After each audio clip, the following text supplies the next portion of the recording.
All right, here we're going to get started. Small group, but that's just as well. Welcome. Shalom, Chaverim. That's a Hebrew thing. But thank you for joining me today to talk about Azure Cosmos DB. My name, well, first, of course, a big thanks to our sponsors, without which these events would not be possible. My name is Lobel, and I'm from New York City, where I run my own company called Sleep Technologies. I'm also a Microsoft Data Platform MVP, and I love to speak and write about technology. To wit, I've written several books and produced several Pluralsight courses. Today, my latest Pluralsight course is being published. You'll see it live on the site tomorrow. So it's all about Cosmos DB. It's a 6 hours of coverage. If you like what you hear today and you're interested to learn more, I encourage you to check out my new Pluralsight course for a lot more in-depth coverage. And now, as just part of my know thy audience ritual here, let me run a quick survey. So how many folks here have worked with DocumentDB or Cosmos DB already? Okay, this is an introductory course, session, just to be clear. How many MongoDB developers? Cassandra? SQL Server? That was a joke. That was a bad joke. The jokes don't get any better. Okay, on the language side, C# developers? Python? Java? Ooh, look at this guy. This guy speaks all languages. This guy's hand up the whole time. That's good. Python? I said that one already. Node.js? JavaScript? Node.js? Fortran, but there's no Fortran SDK yet. COBOL? All right. Anyway, I've got a link here where you can go to visit my OneDrive and pull down a zip file that has all the slides and all the demos from my Pluralsight course. That's the full suite of demos. In this 1 hour session, it's going to be a very select set of demos that I've kind of screen snapshotted for you to streamline the process, to streamline the delivery process. But I'll throw that link up there again at the end if you need. It's bit.ly, all lowercase, Israel 2018 _ Cosmos DB. Welcome.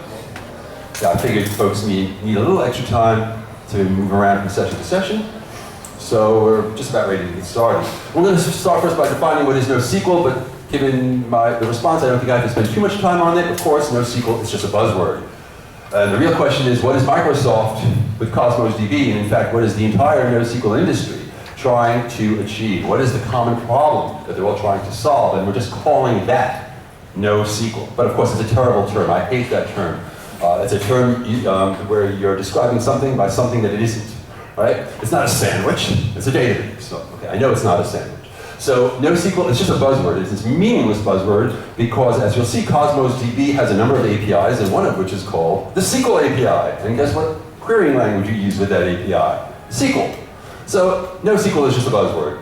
And what is the common problem that we're trying to solve in NoSQL? And that would, of course, be the 3 V's: volume, variety, and velocity. These are the 3 V's that define big data. SQL Server, I love as much as you do, and as great as it is at what it does, and as many things as it can do, and is as robust and mature as it is, when it comes to achieving planetary scale and high volume, variety, and velocity, it falls short. Why? Because SQL Server and other relational databases were built on an architecture that scales up. Back in the day, if you've been doing this as long as I have, you remember how every year all you needed to do to make your program run faster is just wait for the next processor, right? Oh, the 386 comes out, your program runs faster. The 486 comes out, even faster. The Pentium chip comes out, wow, it's even faster. So you build a bigger machine and a bigger machine, but that has tapered off, and at some point you can't build a bigger machine, and then the only way to scale is to scale out, right? And that is very easy to do at the application level, much harder to do at the database level. So in terms of volume, back in the 90s, if you said you needed a petabyte of data, people would laugh at you. But by the mid-2000s, it's not laughable anymore. Tech giants are already consuming that quantity of data, and it's just not a laughing matter anymore, and it's also not really practical to rely on the scale-up architecture of traditional relational databases. In terms of variety, the idea that we have different shapes and sizes of our data and keeping pace with that, having to alter a table's schema any time there's a change to schema, and then having to possibly even take the table offline and therefore take the application offline while you make that change. Well, for global planetary scale applications, that's just a conversation non-starter. It's just, you're stopped right there. This thing must be up all the time, 24/7, it must never go down. So you can't just say, oh, I have to take the system down, you have to add a column to a table. It's just not acceptable. And velocity, because this data is coming at us fast and furious. So not just in terms of storage, but also in terms of throughput, we need planetary scale. So having defined what NoSQL is and isn't, what is a NoSQL database? By definition, it's going to be distributed. That means multiple replicas. And the more copies of the data you have, the more available it becomes. And it's a double-edged benefit. You have disaster recovery. If one replica fails, you have no data loss because you have copies on the other replicas. And of course, in terms of throughput, the more copies you have of your data, the more available it becomes to your users. Horizontal partitioning is another common characteristic of almost any NoSQL implementation that you'll find out there. I'm going to talk more about scale out in a moment, but we're talking not just about horizontal scale out and partitioning for storage, but also for throughput.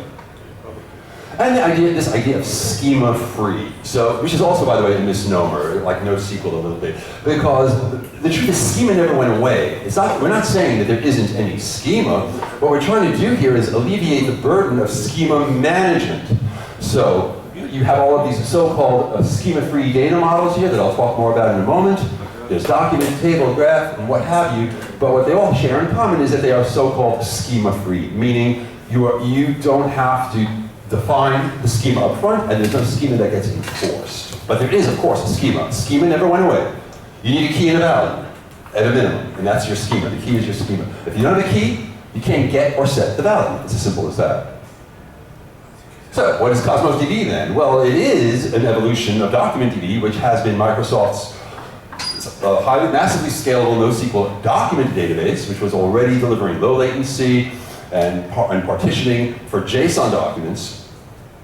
And it gives us virtually unlimited scale. And as you'll see when we talk about partitioning, I don't just mean storage, I also mean throughput. No matter how high the demand of your users is, you will be able to accommodate that scale. Turnkey global distribution, and turnkey is just a marketing term, as simple as turning a key. More accurately, I would say point and click, because the idea is that just by taking your mouse and pointing and clicking in the portal, you can globally distribute your data. And Cosmos DB has multiple APIs, which in turn support multiple data models. So unlike in the days of Document DB, where you were limited to JSON documents and only JSON documents, now we have multiple APIs where it could be JSON documents, it could be table, graph, columnar, and in the future, who knows what else. And therefore, it just doesn't make sense to call this thing Document DB anymore, since it's no longer limited to JSON documents.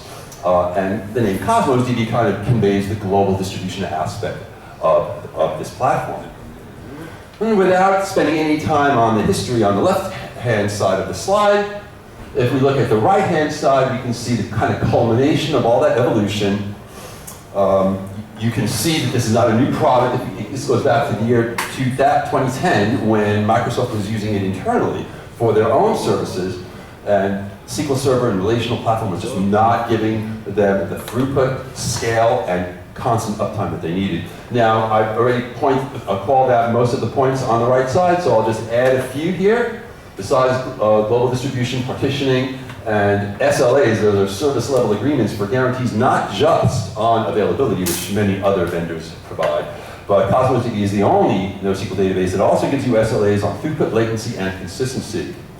And there's also now a local emulator, which is really nice. So you can work on a train or a plane where you have no internet connection and you have an emulator running locally, and then you can deploy it to the cloud when you're ready. And like I said, there are multiple APIs which give you multiple data models. They're listed here, but I'll discuss them more on a later slide. How do you get started? You get a Microsoft account, which I'm fairly certain everyone in this room has, and you use that to create an Azure subscription, which I'm fairly sure everyone in this room has. And with that, you're ready to get started and to create your Cosmos DB account. Or, like I said, you can download the local emulator. To date, the local emulator only supports the SQL API, but that's going to change. So, let's get started with our first demo. How do I create a Cosmos DB account? You go to the portal, you click New,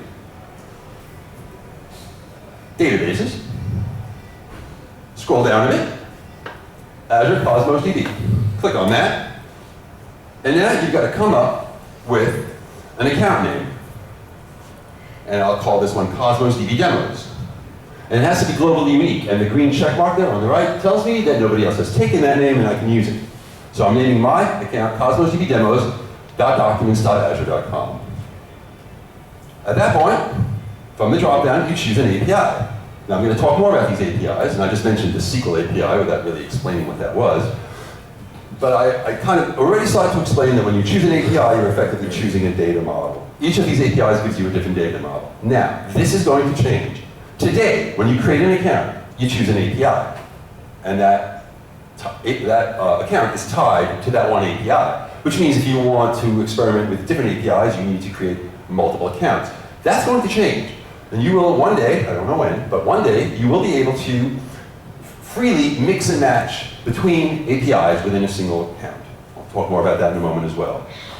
So let's say I choose a SQL API, I create a resource group, which really has nothing to do with Cosmos DB. That's an Azure concept, helping you kind of logically group your resources together. And we pick a location. At the time, I was in Western United States, so West US was a logical choice. You want to pick a data center that's nearest to you, nearest to your users. And even though I'm just going to create my account here in West US, you can see from this tooltip here that the portal is already offering to get me started with global distribution. And just by checking that checkbox, this account will get replicated between West US and East US automatically. We're not ready for global distribution yet, so I'll keep that unchecked. Yes, sir? You can change the regions? Yes, absolutely. The question is, can you change the region? Absolutely, yes. And as you'll see with global distribution, you can have as many regions as you want, as many read regions as you want. Today there's only one write region, but that's also going to change. Everything's going to change to get better than what I'm showing you today. They're not stopping. All right, once you're done, there's your kind of portal view of your account. You can see that read locations, plural, like I said, you can have multiple. There's just West US, one write location, which is also West US, and you can see the little blue mark there on the map showing you where your data is physically located. Go ahead and click on the keys blade, and these are your all-powerful keys. So it's a combination of this URI, which is, as you can see, Cosmos DB Demos, the name that I chose. So that's the endpoint to my account. And there's a primary key and a secondary key. The reason you have two is to enable you to rotate and switch from one key to another whenever you feel that the key has been compromised. You don't want anyone to have access to these keys. You never distribute these keys to end users. It's in the middle tier that's talking to the database that uses this key to connect. And the connection string is essentially a combination of the URI. As you can see, the account endpoint equals the URI, and then the account key equals, in the case of the primary connection string, it's the primary key, and in the case of the secondary connection string, it is the secondary key. If I go ahead and click on Data Explorer there on the left, you'll see that I'm looking at all the collections in my database, and it's empty. Why? Well, we just created this account. We have no data yet. This Data Explorer tab here is emulated in the emulator. So here I am in the Azure Cosmos DB emulator. If you look at the URL on top, I'm running off of localhost here on my local machine. And this Explorer tab here, I'll go back one page, right? This panel here is this panel here. So the local emulator emulates not only the service, but also the portal UI. And today, only for the SQL API. And in fact, it's identical bits. The UI bits themselves are identical. It's not, it's not some sort of special version. So, talking about the local emulator, I don't know that I really need to say very much about it. It does what you would expect an emulator to do. It simulates the real service on your desktop. Obviously, with the exception of global distribution, you're not going to control the world from your desktop. But otherwise, you can work with Cosmos DB locally, and you won't pay any fees, and you won't need an internet connection, and when you're ready, you can deploy to the cloud. So let's use the local emulator now to create a collection. What's a collection? In the SQL API, a collection is a container for JSON documents. Let's see how we go ahead and create that. I'll use the emulator here to click New Collection. And you'll see this option here, storage capacity is either fixed at 10 gigabytes or unlimited, and the default is fixed. And that's a terrible default. You almost never want to choose that. Because if your data is going to fit in 10 gigabytes, by definition, it's not big data, right? Or maybe you're doing the partitioning yourself, but you would need a compelling reason to manage the partitioning yourself, known as client-side partitioning, rather than letting Cosmos DB do all the hard work for you, which if you choose unlimited, you will get an unlimited growth, and the Cosmos DB service will manage the partitioning. You can see that while the setting is set to fixed, the partition key here is not required. There's no red asterisk next to it. But as soon as I choose unlimited, because I want unlimited storage, you can see that the partition key is required. So Cosmos DB will do all the hard work in making sure that your data grows infinitely. Your one job is picking the right partition key, picking a good partition key. Picking the right partition key will deliver massive scale. You can see it's suggesting here in the placeholder a partition key in the /delimited format, because it could be a JSON document with nested properties, and it's suggesting you might have a zip code property nested beneath an address property that you might want to use as your partition key. Let's go ahead and do that. Let's create a collection of family documents. Each document has information about a family, parents, children, their grades, what their grades are, what pets they have, what have you. And we'll use the zip code beneath the address as the partition key. So I'll create a database called families with a collection called families. That seems weird. What is a collection anyway? Don't think of it as a table. If you're coming from SQL Server, don't think of it as a table. You're not going to create one collection per type of document. This is a simple example where I just have family documents. But normally, you are going to create one container or one collection and store documents of all different types. And by convention, you might want a type property to identify the type of each document. But again, there's no enforced schema. So in many cases, you won't really ever have more than one collection in a database. So the usefulness of a database, or the meaningfulness of a database, is very much diminished. It's really all about the collection. I've already chosen unlimited. The next thing to choose is throughput, where I'm being asked to specify how many request units per second I want to reserve. Now we're going to talk more about request units in a moment, but for now all you need to understand is that the lower values will deliver lower throughput at a lower cost, and higher values will deliver higher throughput at a higher cost. All right, so, and since I'm on the local emulator, I'm not paying anything, so I'll just stick with 10,000, even if it's way more than I need. And the partition key, and I'll set it to /address, /zip code, and click OK. Wait a moment, and I get my collection. I get my collection right there.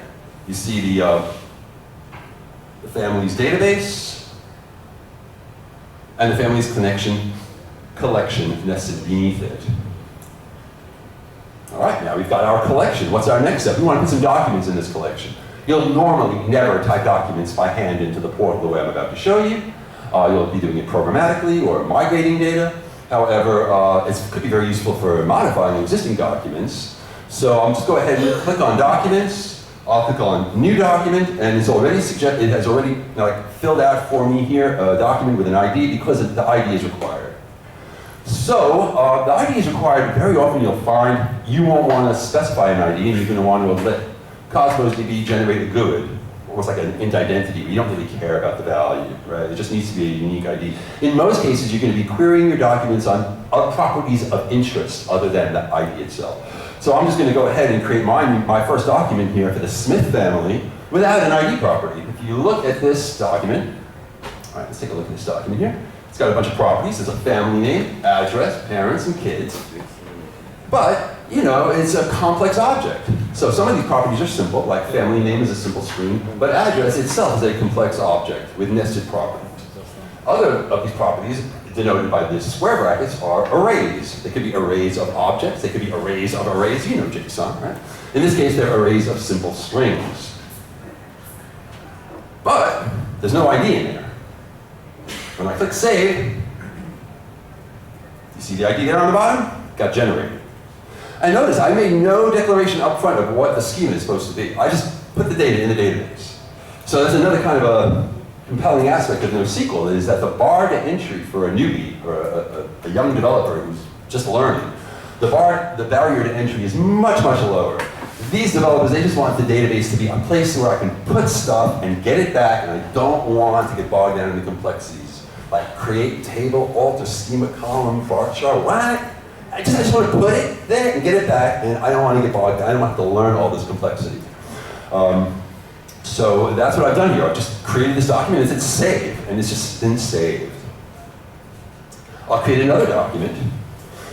Also, by the way, you might notice in this first document that there is that address property with the nested zip code, so the partition key here is 60601 for this first document. I'll create a second document for another family with a zip code of 60603. It's a different partition key value. You can see in the list on the left, the IDs, which are goods, so they're almost meaningless, and the partition key, which we've set to be the zip code, or the postal code, if you will. But notice that this document has a pets property, and the previous document didn't. And again, that's the whole idea here. There's no schema management, nothing's enforced. If you decide you want to add a new property, you just start adding it. Right? Question? Yes, sir. You said that it's a SQL data model, but it looks like Mongo. I said it's the SQL API. The data model is JSON, which is similar to Mongo. And when we get to all the other APIs, I'm going to contrast and compare those for you. So let's just do a couple of quick queries on this data. I'll click New SQL Query. This looks like a very simple query that looks just like something out of SQL Server, but it's so different on so many levels. First of all, the asterisk symbol means something very different in the world of Cosmos DB than it does in SQL Server. In SQL Server, you're not supposed to use the asterisk, right? You hang your head in shame, or you certainly don't admit that you're using select star. You spell out the columns that you want, right? And there's a stigma attached to using select star. In Cosmos DB, there's nothing like that at all. There's nothing wrong with select star. In fact, select star is the only way to get documents out of the database shaped exactly as they are stored in the database, meaning from one document to the next, the schema can change. Whereas if you don't use select star, if you replace that star with some sort of kind of embedded JSON template, then you're ensuring a consistent schema for every object that's going to come out of that query.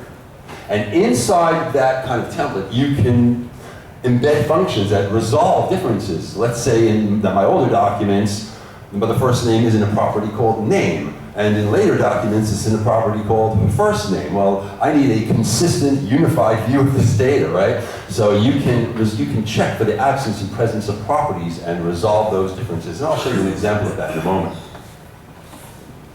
If I say where c.address.city equal Chicago, so what you're seeing here is already, this is not your ordinary SQL. If you look at this where clause, we have dotted notation, a dot before address, dot before city, so you can drill down into in your document in any way. So to the gentleman's question about MongoDB, when you saw the documents, they look like MongoDB, but you don't query MongoDB using SQL. Right? So this is pulling back all of the families that are in Chicago, and of course that's both families. So I get two documents back. Let's do another query. Let's query for address zip code equals 60601. Well, we know that's only going to be one of the two families. Let's look at this function called isDefine. I want all documents, but only those that have a pets property defined in the root. Not where there's a pets property and its value is null, where there's no pets property defined at all. That's what I want. So of course that's going to give you just the one family that has pets. And I don't know who would name their pet lint, but this family named their pet lint. Let's look at one more function called ArrayLength. Find me all families that have more than 2 kids, because kids is an array, and array length will tell you the number of items in the array, and I want those that have 3 or more kids. And that returns this family. If you scroll down, you can see 3 kids, Adam, Jacqueline, and Joshua. I guess they stole my kids' names. Right? The other family has fewer than 3 children. All right, let's talk about this multiple API and multiple data models. We were just looking at the SQL API, which works with pure JSON. But there is also the MongoDB API, which gives you BSON. BSON is Mongo's flavor of JSON. It's a kind of a binary encoded enhanced JSON. It supports more data types, native dates, and there's also, I believe, globalization support, but it's essentially JSON. And so, well, if they're both JSON, why would you go with the SQL API or the MongoDB API? Well, the MongoDB API is there to kind of, well, a lot of these APIs are there for Microsoft to cast a wide net around as many customers as it can and snare them away from other platforms. So if you are a MongoDB developer, and you are familiar with all the SDKs and the APIs, and don't count me among you because that's not my world, but if that's your world, you can use the Mongodb API and enjoy all the benefits of Cosmos DB as a backend. So all the benefits of global distribution, horizontal partitioning, predictable throughput, which you don't have in MongoDB normally, suddenly become available, and you can port your applications over because this is wire level support. Wire level support, right? Transport level support. Meaning, all the familiar SDKs and tools that you use for MongoDB development today will continue to work, and you almost won't even know that now Cosmos DB is on the back end. There's also a table API. Are there any Azure Table Storage customers in the room? Azure Table Storage? Not a one? I won't waste an extra minute on it, because you would have no good reason to ever start a greenfield project using the table API. It's there exclusively for the benefit of existing Azure Table Storage customers, which is, of course, if you don't already know, one of Azure's oldest NoSQL platforms. It's a simple key value store, but there's no predictable throughput. Like from one moment to the next, performance can be excellent, and then the next moment, performance can suck, and you have no control over it. There's no predictable performance. And nothing gets indexed either, but with Cosmos DB, everything gets indexed. The Gremlin API is for graph databases. Has any folks been working with graph databases at all? Yeah, it's becoming hugely popular today, and it's easy to see why. Time permitting, at the end of the session, I'll be talking about the Gremlin API for the graph database. Any Cassandra, and I asked already, nobody raised their hand. Cassandra developers, in case someone came in late? Okay. Again, same idea. We want to get those Cassandra customers and get them to buy in to Cosmos DB. So it's a columnar format, meaning that you actually do define the schema up front, but it's not enforced.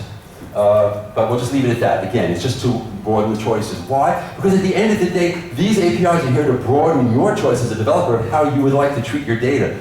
Cosmos DB couldn't care less, because the big dirty little secret is that at the end of the day, it's this thing called ARS under the covers. Atom Record Sequence. Now, you don't need to know anything about ARS, and you don't even need to know that it's there. But it is there, under the covers, as a kind of persistence mechanism for key values, which projects to any of these data models. Because if you think about it, all of these are some form of key value pairs. Look at a JSON document. What is it, if not a set of keys and values, where the value can either be a scalar value, or the value itself could be another set of keys and values, right?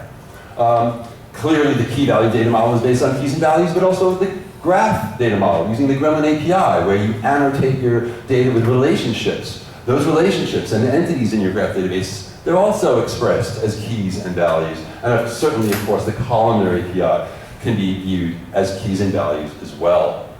And so the fact is, when you're looking at that JSON document come out at you, don't think for a moment that you're looking at a JSON text file that's stored on disk that has just been read off the disk. It's ARS under the covers, and it gets projected as JSON when you're using the SQL API.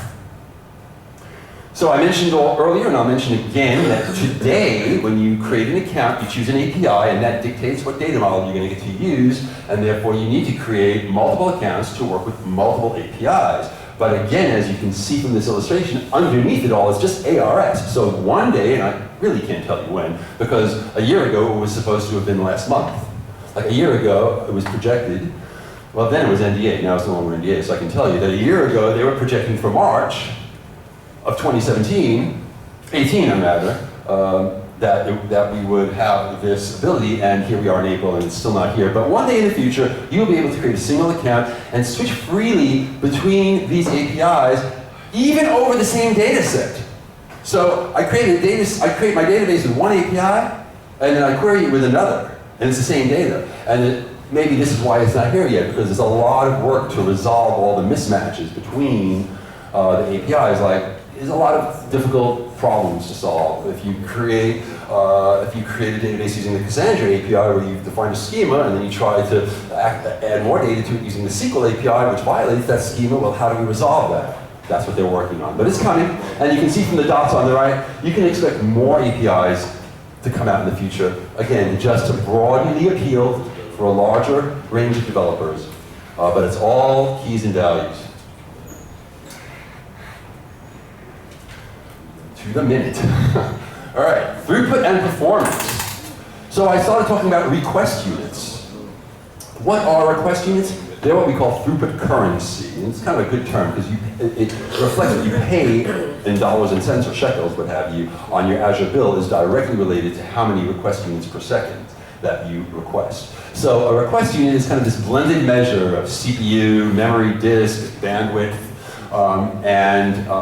the idea is that, of course, certainly all requests are not equal. Some requests are going to be more expensive than others. Writes will always cost more than reads. Running a query where an index is available will always cost less than running a query when an index is not available. So the requests are not equal. Every time you issue a request, you're going to get find back in the response header how many request units were charged for that operation. And the beauty is that these are deterministic. The same operation will always cost the same number of request units per second. Request units, rather. The same query on the same database will always cost the same request units. You may never see it because the data set's constantly changing. Somebody updates the data and now the same query is working against a different data set. But the same query on the same data set will cost the same every time. So this is not something that, if you work with SQL Server, it's very difficult or let's say impossible to achieve predictable performance with SQL Server, I mean, in my environment at work, it's like every day I just keep hearing people say, on my machine it runs this fast, on this machine. But in dev, in QA it runs this fast, but in QA yesterday it ran faster than in QA today, Unpredictable, right? That's not the case. We get predictable performance with Cosmos DB because you reserve, or provision, if you will, how many request units per second, not requests, request units, will be available to your application. And you reserve those, you pay for that, and you're guaranteed that as long as you issue that number of request units or less within a given second, every second, that performance will be delivered. Now, what happens if you push it?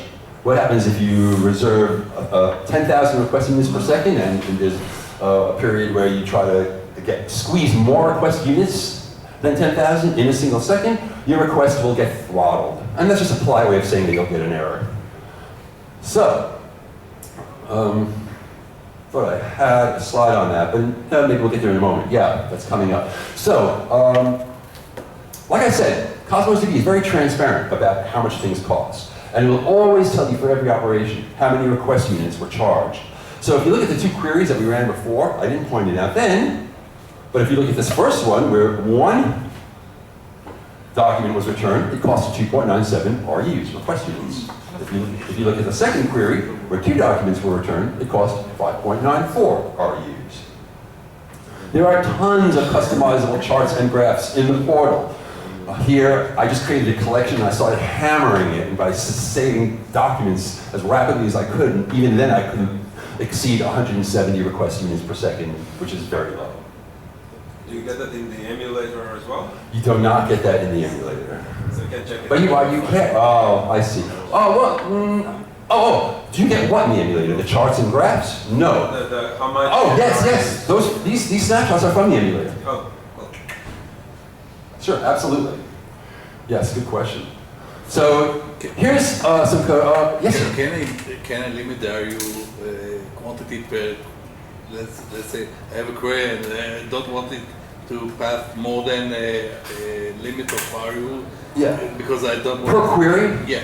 No, unfortunately not. You can't adjust the provision throughput per query. In fact, what they did at one point, but they pulled it back. They released this feature called request units per minute, where the idea is like, I don't really need 10,000 request units per second every second, but here and there might be a spike in the minute, and you can then therefore pay request units per minute to kind of absorb the spikes. But the pricing model was just too complicated for end users, and they just dropped it. So it's just you provision request units per second, and that's it. And here we're looking at some C# code. And so all of the code that I'm showing here is in C# from the .NET SDK. I asked about other languages. I am of the personal belief that C# is the greatest programming language ever invented by man, so that's my choice. But if you want to, there are SDKs available for developing in Python, Node.js, which used to be the most popular SDK after the .NET SDK, but now it's actually Java. So Java, Python, and Node.js can all, there are SDKs for all of those development platforms. But here we are in C#, and you can see how easy it is, really, to write code for Cosmos DB. And this looks like JSON, but of course it's not. It is a dynamic object. So this is a bona fide C# CLR object. But because it's dynamic, I don't have to define a class for it. I can just define the properties on the fly, and that meshes very nicely with the schema-free nature of a JSON document, does it not? And here you can see I'm creating a document very similar to one of the family documents that I created in the portal, and I've called create document. It's there all the way on the bottom, and you can see that every result that comes back has a request charge property, and in this case, we can see it costs 8.95 request units to create this document. Oh, here's the slide I thought was coming up. What happens if you push it? You'll get an error. Request rate is large. Nice message. Your request rate is large.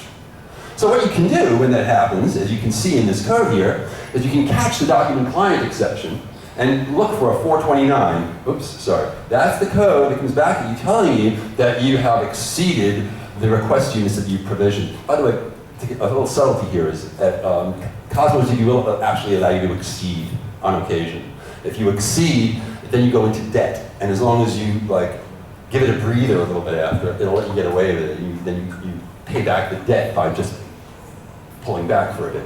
But at some point, you are going to get throttled. But you can see, you can test for the 429. All I'm doing in this case is showing a message saying that the request was throttled, otherwise I'm throwing the exception. But you could implement retry logic to try it again.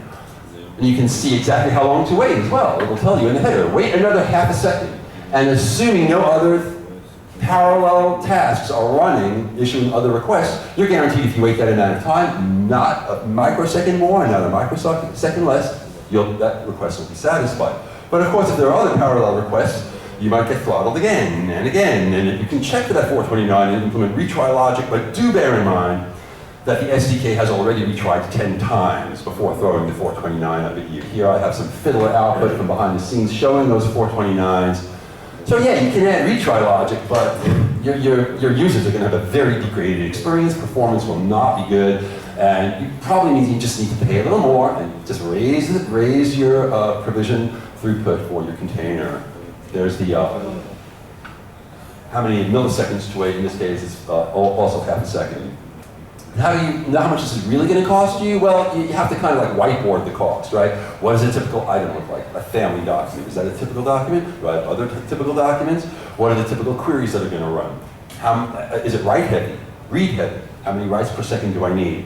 What is the acceptable consistency level, which we'll talk about? But what all that is how sure are you that the data you're reading is actually the latest version of the data, since there are so many replicas and not all of them get updated at once? What is the indexing policy? By default, indexing is set to full and automatic. Everything gets indexed all the time, but you can tune that.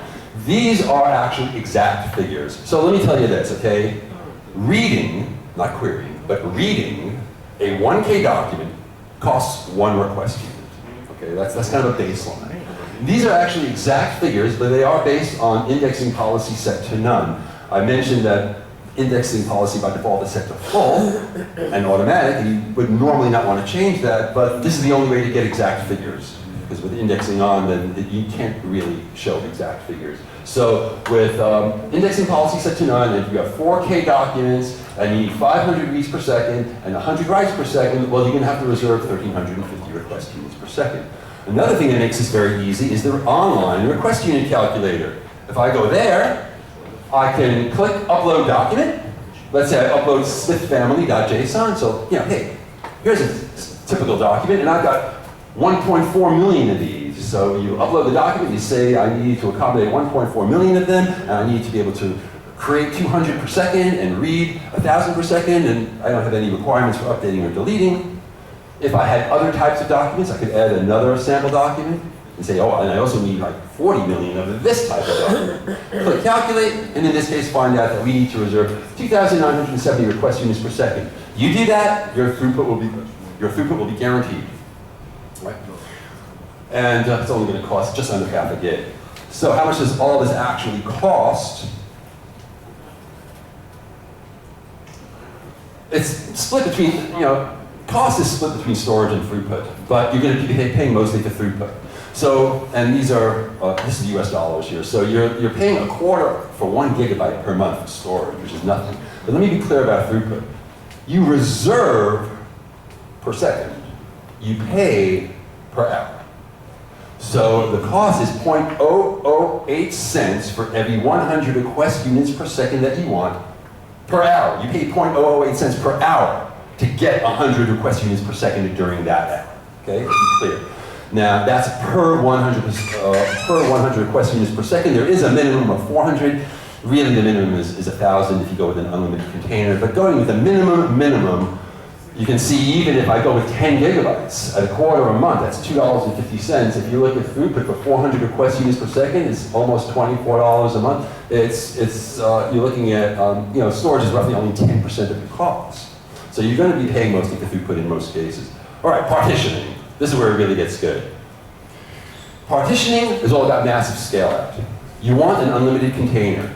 I'm using the word container before I use the word collection. They mean the same thing. In Cosmos DB terms, you're dealing with a container. So all the concepts of predictable throughput, like we just saw, horizontal partitioning, which I'm covering now, and global distribution, which I'm about to talk in a moment, these are all universal concepts that transcend which API you choose. And every API is going to have a different terminology and call this container something else. In the SQL API and in the Mongodb API, a container is called a collection. In the table API, a container is called a table. With a graph database, a container is called, guess what? A graph. But it's all the same thing. To Cosmos DB, it's just a container. So, life for a container begins with a single partition, which you start filling up with data. And there's headroom for growth, so you fill it up with some more data. And when it starts filling up too much, we just add another partition and let it fill up. And when that fills up, you just add another partition and so on and so on. And in this manner, you achieve virtually unlimited scale in terms of storage. But of course, it's not that simple. How does Cosmos DB know which data to store in which partition? If this thing grows to hundreds or thousands of partitions, and a piece of data can arbitrarily be stored in any one of those partitions, that doesn't sound very efficient. And that's where your job comes in. Your only thing that you got to do is make sure that you come up with the right partition key. The right choice will give you massive scale. We chose the zip code before. Now this is one thing that you really got to get right up front, because you can't change it once you create the container. So a little trick or tip that a lot of people do is they will create a property called partition key and store in that property a copy of the value, let's say another copy of the zip code if you want to go with zip code. So that if later on you go, oops, I didn't make the best choice, but I can't change it, you can kind of phase out the old documents and phase in new ones by just changing the value that you store in the partition key property, but the partition key is always called partition key. So the idea is that the partition key value gets hashed, and that determines what partition the document gets stored in. So in the last example, I had 2 different partition keys for 2 different zip codes. Now, does that mean that 2 partitions were created? Certainly not. That would also be wasteful. They might be co-located in the same partition, but they still are isolated from one another. Right? Now, the 2 primary considerations here, this last one here, picking the right partition key, there are 2 considerations, but each one has a part A and a part B. So first, boundary for query and transactions. You ideally want majority of your queries to be satisfied by a single partition. Okay? And that's for querying. And in terms of updates, there is a server-side programming model that lets you update multiple documents with transactional guarantees, the ACID guarantee. I update one document before I get to finish my store procedure, or before I get to create my second document. Some error occurs, that first document will roll back. But that's only possible within the same partition. And number 2, we want uniformity, both in terms of storage and in throughput, like I'll show you next, in terms of performance bottlenecks. So here I've chosen the city as the partition key. It's not a perfectly even distribution, and it never will be, but it doesn't need to be. It just needs to be somewhat uniform. And here we can see a bunch of cities, and like I said, one partition can co-locate multiple cities, but every item for a given city is guaranteed to be located in one and only one partition. Now what happens if I need to add more data for Chicago? We're already running low on headroom in that 3rd partition. Automatically, Cosmos DB will just fire up a new partition, split one. When I say split, I mean roughly in half, move half the data over. In this case, it didn't just move Chicago, it also moved Berlin, and now there's room for Chicago to grow. So it's just, think of it like a disk defragmenter working constantly behind the scenes, just managing the growth of your data effortlessly, much to the consternation of DBAs. I mean, there are DBAs whose their whole purpose in life, right? Every waking minute, every waking hour is dedicated to managing the growth of your data, and now the machine is doing it, right? Now, you can also beg the question, is city really the best partition key here? I mean, if some cities are much larger and some cities are much smaller or need more throughput than others, then maybe a finer level of granularity, such as zip code, might be a good choice. It's going to be driven by your data access patterns. If you're creating, let's say, a social network application, like Facebook or Twitter, then user ID might be a good choice. If you're working with device data, refrigerators, automobiles, then the device ID, in the case of an automobile, it might be the VIN number that uniquely identifies every vehicle, so that all the documents about a given vehicle will be stored together in the same partition and can be updated transactionally. If you're managing a service for multiple tenants, tenant ID might seem like a logical choice, right? You isolate your tenants by tenant ID. So I mentioned like user profile data for a social networking application, and I mentioned that user ID might be a good choice, because that would mean that that user's posts, all of that user's posts will be contained in one partition. What about creation date? What would be wrong with that? Why would that be a bad idea? I mean, look at this data. I'm partitioning by creation date. From a storage perspective, it seems okay. I mean, Cosmos DB will keep adding partitions as time marches forward. What's the problem? The problem isn't from a storage perspective. The problem is from a throughput perspective, in terms of writes. All the writes of the date are going to hit the same partition. You do not want that. You're going to very quickly gobble up all the throughput that you're paying for. Everything's going to just cost more because you're hitting that same partition. Right? So this is what's called a hot partition. You definitely want to avoid that. Like I said, if you go with the user ID, you're going to get good uniformity in terms of rights. And when might you want to have multiple containers? Look at this example. Here's a multi-tenant architecture. Look at tenant number 10. Well, aside from the fact that it looks like it's almost full to the brim, like it's almost running out of space, don't even ask the question, how much space is there in the container? I said already, today it's 10 gigabytes. Actually, tomorrow or one day, it could be 100 gigabytes, but that's irrelevant. What matters is uniformity, evenness. This tenant is just out of whack with the other tenants. Why? Well, let's say tenant number 10 is Toyota or some Fortune 500 company like Microsoft, where all the other tenants are small mom and pop shops. This one tenant might need more throughput than all the other tenants combined, but you pay for throughput at the container level. So you have a hot partition right there. That's a case where you would want to create multiple containers, or collections, if you will, for one database, and this tenant needs its own container partitioned by something that makes sense for that tenant. In this case, let's say it's Toyota, and we're partitioning on VIN number.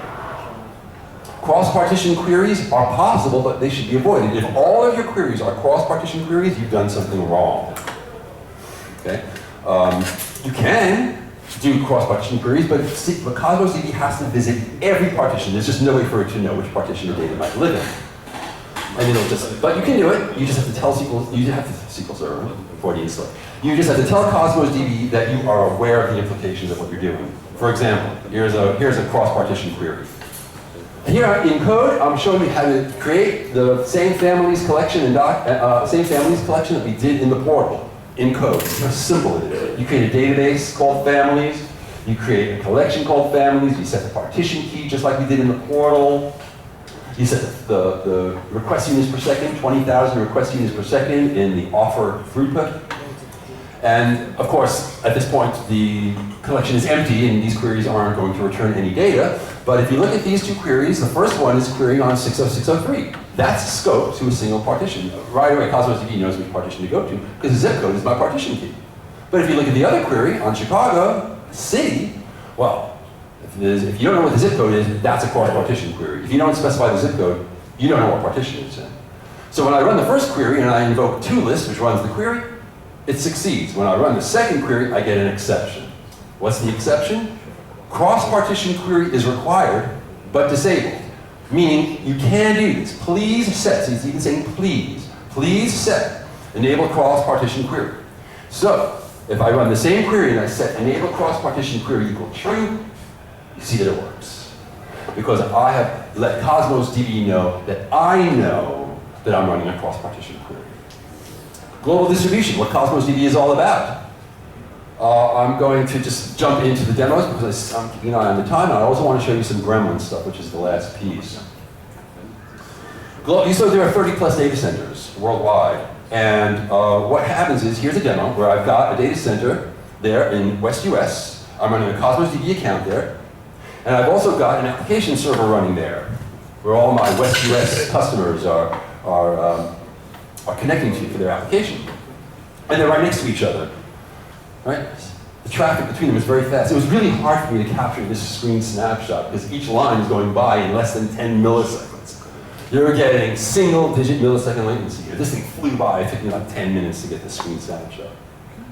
But what about the folks in Southeast Asia? If I've got an application server running there and it's talking to Cosmos DB account running in West US, well, this was a very easy screen snapshot for me to get because it just, each line came out like that. So as opposed to single-digit milliseconds, you see now it is taking relatively an eternity, hundreds of milliseconds to get the same data because of traveling across continent. All you need to do is go into global distribution, click on the map and say, I want a data center. I want my data replicated in Southeast Asia. That's all you need to do. And the gray arrows there, this is Cosmos DB doing replication between the two accounts. Totally transparently. There's no extra cost for this above and beyond the standard Azure egress charges. Those are the standard outbound network traffic costs. What is the SLA between the two regions? I beg your pardon? The SLA. The SLA 9, well... The SLA, how long it takes to replicate the data? Okay, the question's on the SLA. Let's take it offline because I'm running tight on time, but the short answer is that we're looking here at, when you measure performance, you measure in terms of latency and throughput. So here we're looking at latency, not throughput, right? But you're going to get SLA on latency as well, but that SLA is only going to really be meaningful if you enable global distribution. Then the folks in Southeast Asia are going to enjoy the same single-digit millisecond latency that the folks in West US enjoy. Talk a little bit about consistency in 1 minute before we end off with the Gremlin piece. Why didn't I